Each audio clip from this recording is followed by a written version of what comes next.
নমস্কার বন্ধুরা, সকল বন্ধুরা কেমন আছেন? আশা করি সবাই খুব ভালো আছেন। আমিও খুব ভালো আছি। আজকে চলে এলাম আপনাদের কাছে নতুন একটা ভিডিও নিয়ে। তো আজ করব শীষ পালমের চচ্চড়ি। সমস্ত কিছু সবজি কেটে গুছিয়ে নিয়েছি। কড়াতে তেল গরম হতে দিয়ে দিয়েছি। প্রথমেই কিছুটা বড়ি, মটর ডালের বড়ি ভেজে রেখে দেবো। বড়িগুলো বেশ লাল লাল করে ভেজে নিচ্ছি। বড়ি ভেজে তুলে নিয়েছি। এবার কড়াতে ফোড়নটা দিয়ে দিলাম, তেজপাতা, শুকনো লঙ্কা আর 5 ফোড়ন। ফোড়নটা লাল লাল করে ভাজা হয়ে যাচ্ছে।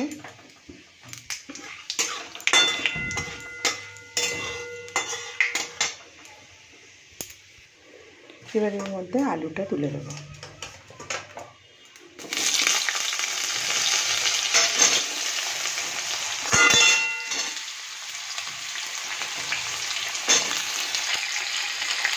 আলুটা একটু ভাজা হয়ে গেছে। এবার এর মধ্যে শিমগুলো দিয়ে দেবো।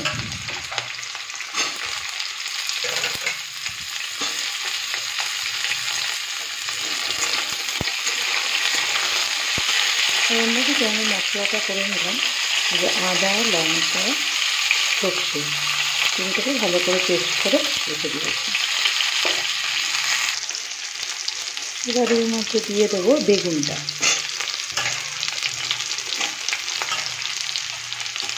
বেগুনটা দিয়ে খুব বেশি নাড়াচাড়া করার দরকার নেই। এবার সমস্ত মশলাগুলো দিয়ে দেব। সমস্ত রকমের গুঁড়ো মশলা দিয়ে দিলাম। নুন, হলুদ, জিরে গুঁড়ো, ধনে গুঁড়ো, সামান্য একটু গুঁড়ো লঙ্কা দিয়ে দিলাম। আর এদিকে যে পেস্ট করা মশলাটাও দিয়ে দিলাম। দিয়ে ভালো করে কষিয়ে নেব। এবার এর মধ্যে দিয়ে দেবো বাঁধাকপি।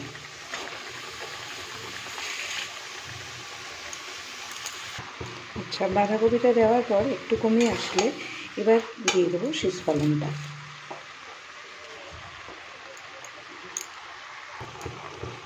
সুন্দরভাবে কষাতে হবে।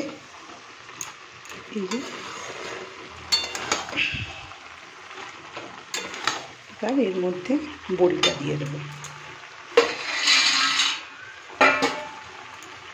বড়িটা আমি একটু আগেই দিই, কেন আমাদের বড়ি একটু ঘেঁটে গেলেই সবাই পছন্দ করে, তাই আমি একটু আগেই দিয়ে দিই। আপনারা চাইলে পরেও দিতে পারেন। ভালো করে কষিয়ে তারপর আমি একটু জল দেবো।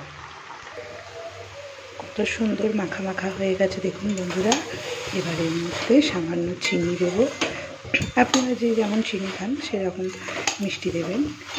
দিয়ে ভালো করে টানিয়ে নামিয়ে নেবেন।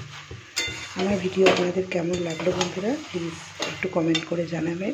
আপনারাও কে কীভাবে করেন সেটাও জানাবেন। টাটা বন্ধুরা।